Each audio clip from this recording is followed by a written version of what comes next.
안녕하세요. 최승윤 작가입니다. 오늘은 고금리인데도 현재 미국만 잘 나가는 원리에 대해서 공부를 해보도록 하겠습니다. 물론 거대한 세계적인 통화 체제를 저 같은 범인이 다 이해를 하고 얘기한다라는 것은 어불성설이고요. 저도 공부한다라는 의미로 받아들여 주시면 좋을 것 같습니다. 자, 본격적인 얘기를 하기에 앞서서 자, 통화량이 늘어나면은 양극화가 심해진다라는 개념을 일단 짚고 넘어가야 될 것 같은데요.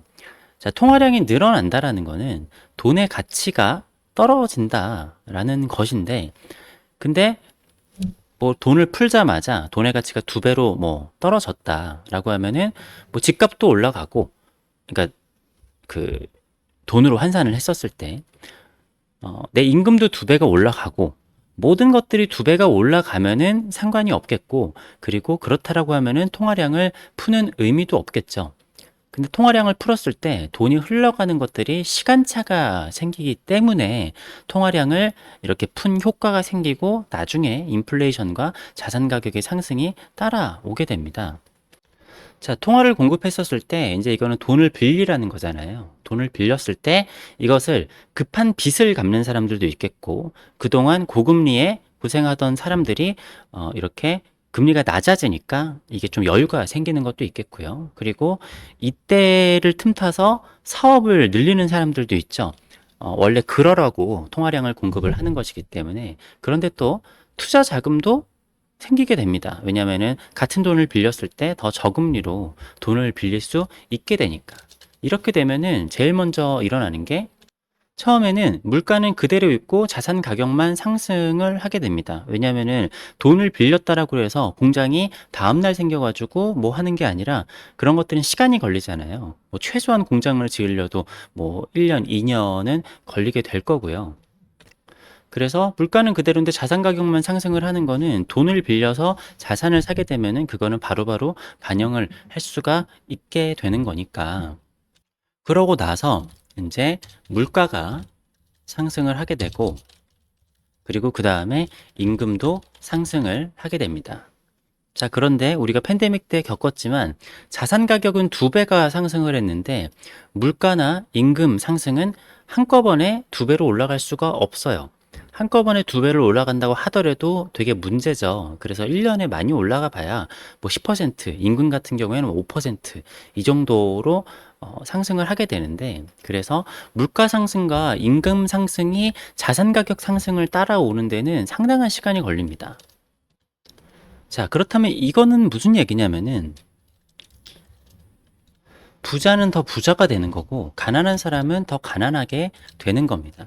자, 물론 가난한 사람도 버는 돈 자체가 늘어났을 거예요. 그전에는 100만 원을 벌었는데 이제는 150만 원을 번다라고 하더라도 자산가들은 이미 자산이 두 배가 되었기 때문에 그 갭은 점점점 벌어지게 되는 겁니다. 일단은 이 개념을 한번 기억을 하시고 나서 그 다음에 미국이 어떤 식으로 통화 정책을 하고 있는지에 대해서 이야기를 해보도록 하겠습니다.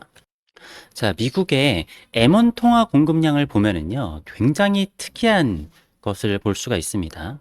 자, 팬데믹 때부터 해가지고 통화량의 공급이 요전에 뭐 이렇게 공급이 있었던 거는 웃을 만큼 엄청난 통화량을 단기간에 공급을 했습니다. 예. 뭐 몇 달도 되지 않은 사이에 4.1K에서 16.4K까지 올라갔으니까 거의 지금까지 있었던 모든 통화의 4배의 통화량을 공급을 했다라고 볼 수 있죠. 사실상 말이 안 되는 통화량인데요. 자, 같은 시기에 대한민국의 M1 통화량을 보게 되면은 물론 팬데믹 때 한국도 통화량을 굉장히 늘리기는 했었지만 그래도 전체 통화량의 한 많아봐야 3, 40% 정도? 미국은 4배를 늘렸는데 한국은 3, 40%밖에 늘리지 않았다라는 거죠. 자, 그러면은 일본 같은 나라는 어땠냐? 일본 같은 나라도 역시 자, 팬데믹 때는 다른 때보다 급격하게 통화량이 늘기는 했지만 역시 일본도 미국 정도는 아니고 그냥 우리나라 정도 어떻게 보면은 그냥 원래 하던 대로 통화량이 늘어나고 있는데 이때 조금 더 늘어났다 정도라고 볼 수 있겠습니다. 모든 나라를 볼 수는 없으니까 약간 좀 다른 쪽에 있는 프랑스 같은 나라를 한번 봐보도록 하겠습니다. 자, 프랑스 같은 경우에도 2020년도 팬데믹 때 통화량을 급격하게 늘리기는 했지만 이것도 역시 1.44에서 한 1.64 정도로 통화량을 급격하게 늘어나긴 했지만 미국이 뭐 이렇게 통화량을 늘린 거에 비하면은 뭐 비교할 수 없을 정도죠. 자, 이렇단 얘기는 무엇이냐? 팬데믹 때 미국은 4배라는 말도 안 되는 통화 공급을 했고 다른 나라는 평균적으로 2에서 40% 정도의 통화 공급을 했잖아요. 자, 그러면은 우리가 알고 있는 기본적인 경제학의 논리에 따르면은 미국은 4배를 공급을 했으니까 미국은 돈의 가치가 4배가 떨어지고 다른 나라들은 돈의 가치가 한 20%에서 40% 떨어지는 게 맞겠죠. 하지만 그런 일은 벌어지지 않았습니다. 이거는 왜 그런지 한번 생각을 해볼게요. 여기서 중요한 거는 뭐냐면요. 근본이자가 생겨나고, 그 다음에 근본이자가 폐지가 되면서 제가 항상 강조하는 게 있지만 전 세계에서 돈이라는 거는 달러가 유일합니다. 그리고 미국도 달러 패권을 지키기 위해서 굉장히 노력을 하고 있고 지금 하고 있는 모든 일들도 달러 패권을 지키기 위한 일들이라고 저는 생각을 하는데요. 자, 요 개념을 이해를 하셔야 됩니다. 지구에서 돈은 달러밖에 없다. 자, 그러면은 미국에서의 통화 정책과 다른 나라의 통화 정책의 차이는 어떤 게 있느냐? 자, 미국의 통화 정책의 대상은 전 세계가 대상이라고 볼 수 있겠고요. 타국의 통화 정책의 대상은 내수가 대상이다라고 볼 수가 있겠습니다. 자, 그래서 미국의 금리를 보면은 그 전에도 뭐 저금리였고 뭐 0.25 막 이런 데에서 2.5%까지 갔다가 팬데믹 때 다시 0.25로 쫙 내려간 다음에 그다음에 2022년부터 금리를 쫙 이렇게 올리기 시작합니다. 그러니까 이거를 봐도 아까 통화량을 늘린 게 조금 이해는 조금 잘 안 되죠. M1 통화량 기준으로는 그렇게 돈을 많이 풀었는데 금리가 엄청나게 많이 떨어지는 것 같지도 않잖아요. 그러니까 이게 M1 통화량이랑 M2 통화량이랑 조금 차이가 있기는 한데, 자, M2 통화량입니다. 이거는 M2 통화량으로 보면은 뭐 미국도 이때 팬데믹 때 급격하게 돈을 많이 풀기는 했지만 M1 통화량만큼은 아니죠. 뭐 M1과 M2 통화량 차이가 중요하다라기보다 다른 나라들도 다 M1 통화량 기준으로 처음에 말씀드렸으니까 그거를 그냥 중점적으로 봐주시면 될 것 같습니다. 자, 그래서 미국이 거의 제로 금리까지 했잖아요. 미국에 제로 금리로 했다라는 거는 많은 나라들이 이 달러를 빌려가지 않을 수가 없어요. 세계에서 돈은 달러밖에 없는데 이 달러를 거의 공짜로 준다라고 하니까 다른 나라들에서 엄청나게 돈을 빌려간 거죠. 뭐 그럴 수밖에 없죠. 그리고 지표상에 나타나는 달러뿐만이 아니라 굉장히 많은 나라들에서 그 자국의 통화 가치가 의미가 없어졌기 때문에 그냥 달러만 쓰는 나라들도 꽤 많이 있죠. 그러니까 현금, 실제 캐시를 통해서. 자, 그래서 돈이 풀리게 되니까 미국의 주식시장도 굉장히 올라갔습니다. 거의 2배 가까이 주식시장이 올라갔고요. 자, 우리나라 같은 경우에도 팬데믹 때 거의 2배 가까이 주식시장이 올라갔습니다. 프랑스도 보면은 뭐 2배 정도까지는 아니지만 여태부터 뭐 2배 조금 안 되게 이 정도로 주식시장이 올라왔었는데요. 조금 이상하죠? 그러니까 미국 같은 경우 통화량을 4배를 찍었고 그리고 우리나라 같은 경우에는 통화량을 그렇게 많이 찍지 않았고 뭐 M2, M1의 차이를 고려를 한다고 하더라도 미국이 돈을 훨씬 더 많이 찍었는데 왜 주식시장은 미국이나 전 세계가 똑같은 비율로 올랐을까? 제가 앞서 얘기를 했듯이 통화량이 늘어나게 되면은 그것에 가장 먼저 효과가 나타나는 것이 자산시장이라 그랬잖아요. 그래서 집값도 엄청나게 올랐지만 뭐 그거를 집값을 뭐 보기는 어려우니까 주식시장으로 본다라고 한다고 하면은 전 세계에서 달러 빚을 가지고 와서 자국 통화가 뭐를 많이 찍지는 않았지만 달러 유동성으로 인해서 전 세계의 증시가 올랐다라고 보는 게 맞는 거죠. 자, 달러 유동성으로 인해서 전 세계 자산 가격이 상승을 했는데, 자, 그러면은 그 이후에 뭐 여러분도 아시겠지만 2022년도부터 연준에서 이제 통화 긴축을 할 것이다 라고 하면은 어떻게 될 것인가? 사람들 의견이 굉장히 분분했지만 주식시장이 뭐 박살이 날 거다. 뭐 그리고 뭐 집값이나 여러 가지 자산 시장이 박살이 날 것이다 라고 했었는데 뭐 실제로 그러기도 했지만 재밌는 거는 주식시장이 계속 올랐어요. 자, 미국의 주식시장이 2021년 12월 달에 고점을 찍었다가 2022년에 이렇게 내려옵니다. 근데 어떻게 보면 많이 내려온 것도 아니죠. 뭐 4,700까지 갔다가 3,600 정도 내려왔으니까 고점에서 한 30%, 40% 많이 보면 40% 정도까지 내려오게 된 건데 뭐 그 전에 팬데믹 때보다는 훨씬 더 올라와 있으니까 통화량을 자, 미국의 통화량을 봐보겠습니다.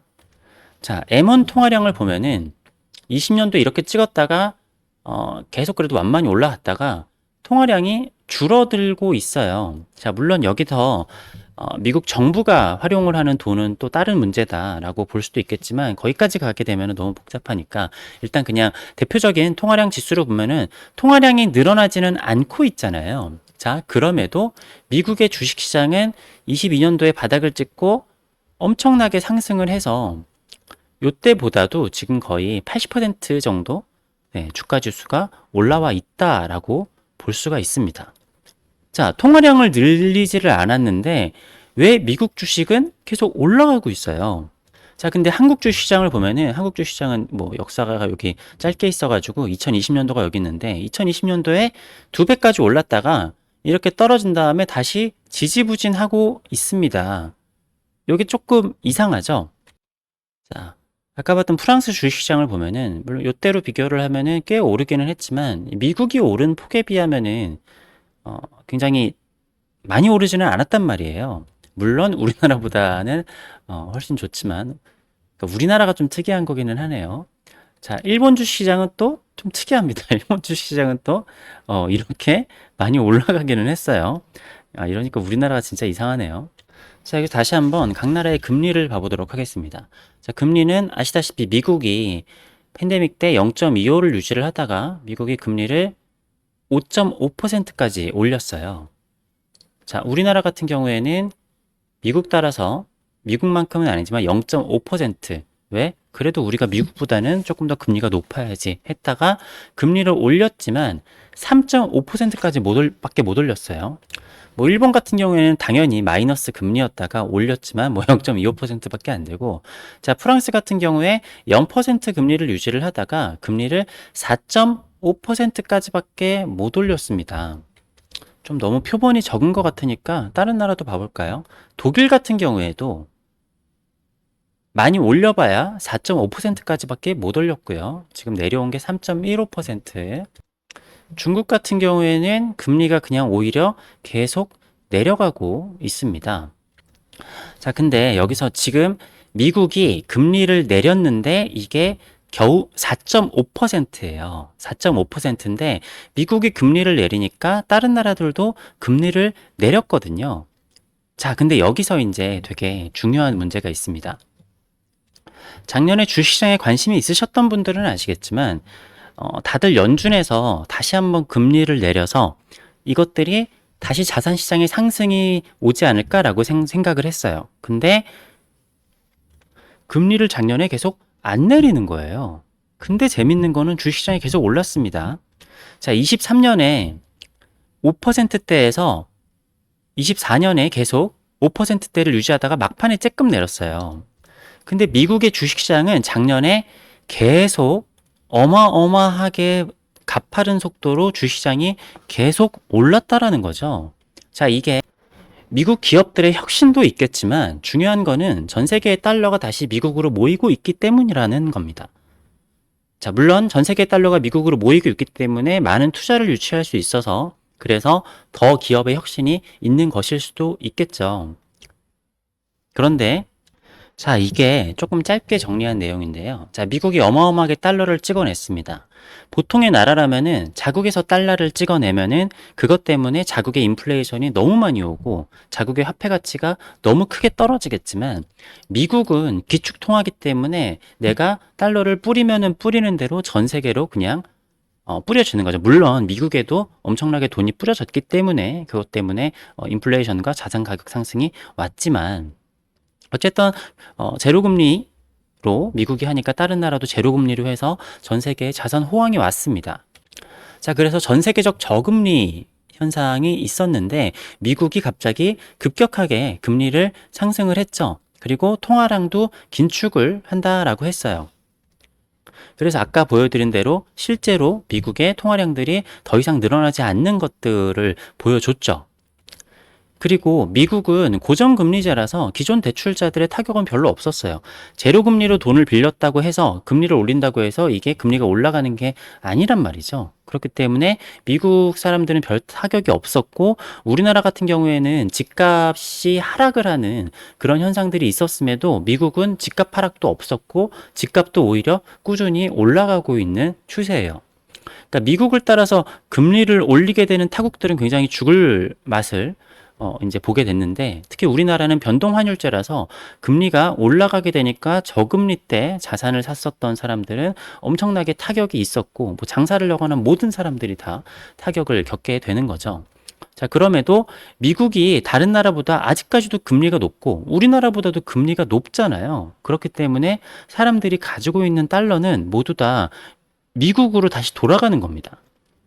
이거는 뭐냐면은 뭐 가장 많이 듣고 있는 강달러 시대가 된다라는 건데요. 이 강달러 시대라는 것이 제가 봤을 때는 어떤 느낌이냐면은 미국이 혼자서 전 세계를 향해 플라자 합의를 한 느낌이라는 거죠. 제가 지난번에 플라자 합의에 대해서 좀 말씀을 드렸는데 이거는 자, 플라자비는 미국이 일본의 엔화를 무제한으로 매입을 해가지고 엔화의 가치를 절상을 시켜서 강엔화를 만들어줬잖아요. 그래서 일본 돈을 가지고 있으면 부자란 말이죠. 그래서 일본 사람들이 전 세계로 여행을 엄청 많이 다녔어요. 왜? 어딜 가도 다 반값이니까. 일본의 돈의 가치가 높기 때문에. 자, 마찬가지로 지금 달러를 가지고 있는 사람들이 가장 좋습니다. 그러니까 미국이 지금 아무리 달러가 전 세계로 뿌려졌다고 하더라도 미국도 인플레이션이 있잖아요.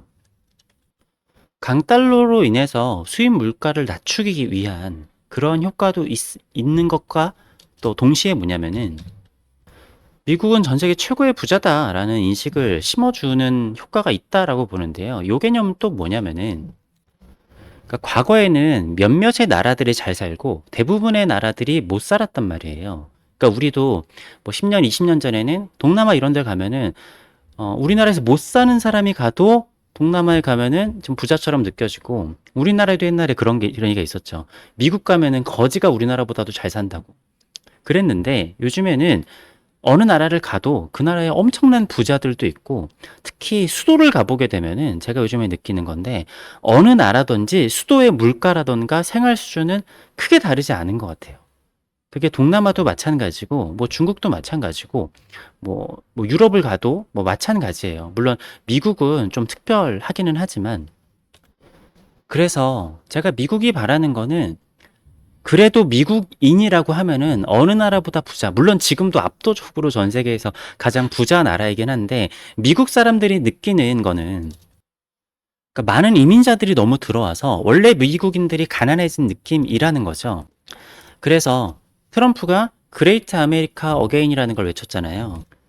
그러니까 이거는 미국이란 나라가 다시 위대해진다. 뭐 그것도 맞는 얘기지만 그거보다는 기존의 미국에 살고 있는 사람들이 다시 위대해진다라고 사람들이 해석을 했단 말이죠. 그래서 지금 트럼프랑 일론 머스크랑 좀 갈등이 있다라고 하는 것도 일론 머스크는 본인도 이민자로 시작을 했었기 때문에 우리가 뭐 해외에서 공장을 들어오고 하면은 그 나라의 우수한 인력까지 데려와야 한다라는 입장이지만 트럼프를 지지를 했었던 미국 사람들은 더 이상의 이민자를 받아서 우리의 일자리를 위협하지 않아야 된다라는 입장이기 때문에 그게 약간의 충돌이 있는 거란 말이에요. 어쨌든 강달러로 만들어서 이거를 미국 사람들이 미국 돈을 가지고 있게 되면은 그거 가지고 어느 나라를 가서도 다른 나라보다 우리는 훨씬 더 부자네 라는 거를 느끼게 할 수 있다라는 게 조금 어떻게 보면 방향이지 않을까 싶다라는 거죠. 그렇기 때문에 그러니까 미국을 제외한 모든 나라들은 지금 현재 금리 인하를 하지 않으면은 버티지 못할 수준이에요.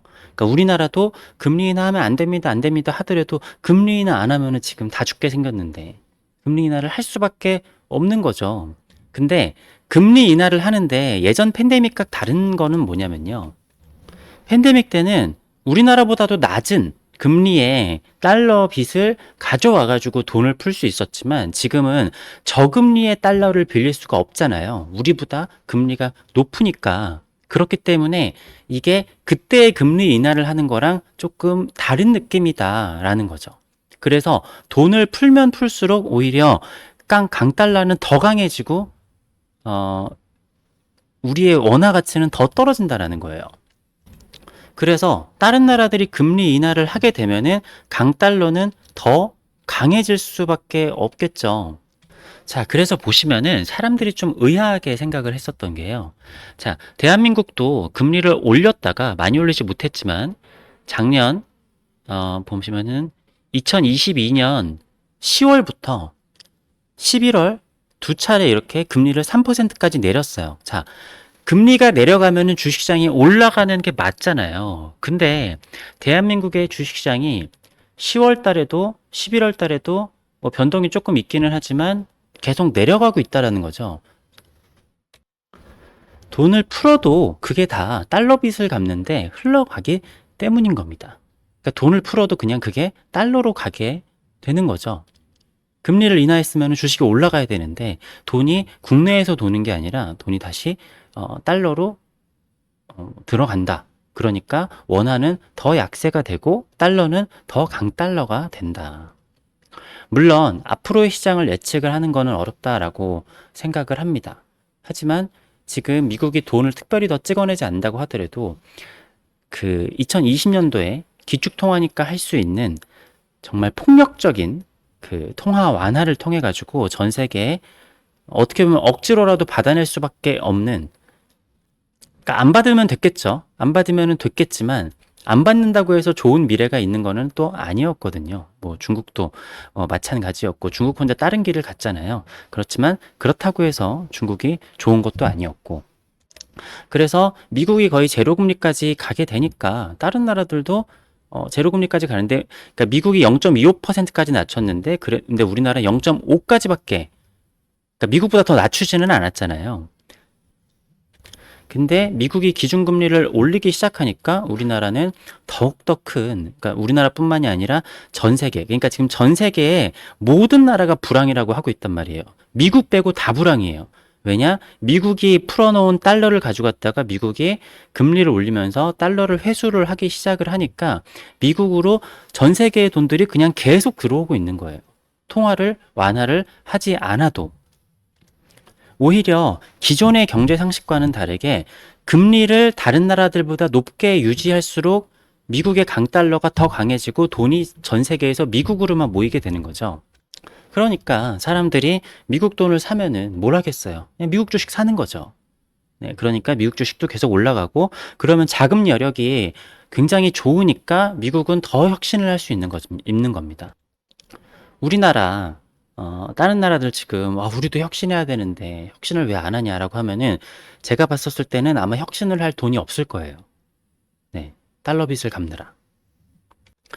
네. 아무튼 오늘은 제가 이해하고 있는 전 세계에서 지금 돈의 흐름이 어떻게 되고 있느냐를 저 나름대로의 생각으로 정리를 해보았습니다.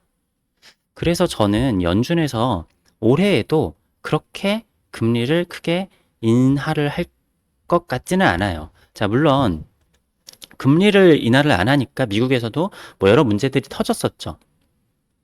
뭐 어디였죠? 퍼스트뱅크였나? 뭐 그런 은행도 뭐 두 번 정도 망하기도 했었고, 그런데 그거는 또 반칙 썼죠. 우리가 다 막아줄게 하면서 앞으로 그런 일 없을 거예요 라는 그냥 약속 하나로 다 이렇게 무마가 됐었고, 그냥 그 정도 일이 벌어지는 거는 예상을 했는데 어떻게 그냥 막을 수 있을 거라고 생각을 했던 것 같아요. 뭐 그리고 저는 음, 미국의 수뇌부들의 생각은 미국의 뭐 반도체 공장이라던가 여러 가지 것들을 많이 불러왔잖아요. 그래서 전 세계 인재들도 더 흡수를 하려고 했었던 것 같은데 그거에 대해서는 조금 갈등이 있을 것 같기는 합니다. 근데 그거는 막을 수 있는 현상은 아니라고 봐요. 그러니까 우리나라에도 지금 똑똑한 사람들은 미국으로 건너가고 IT 기술자들은 사실 미국으로 가면 훨씬 더 좋은 대우와 많은 그런 기회들이 있기 때문에 심지어는 미국 공장을 따라서 간 우리나라 직원들도 거기에서 정착을 하게 되는 사람들도 많이 생길 것 같다라는 생각이 듭니다. 그러니까 그런 사람들은 이민의 폭이 아무리 좁아진다고 하더라도 미국에서 받아들일 거라고 저는 생각을 해요. 우수한 인재들이기 때문에. 그래서 더더욱 미국은 강해지고 강달러에다가 인재들도 모이게 될 텐데, 물론 이게 그냥 일직선으로 쭉 가지는 않을 거라고 생각을 합니다. 등락은 있을 것 같은데, 아주 길게 보고, 미국이 생각하는 뜻대로만 흘러가지는 않겠죠. 그렇지만 미국의 계획대로 흘러간다라고 하면은, 저는 이러한 강달러는 뭐 단기적으로는 이렇게 등락이 있을 수 있겠으나 계속 이어지지 않을까라는 생각이 듭니다.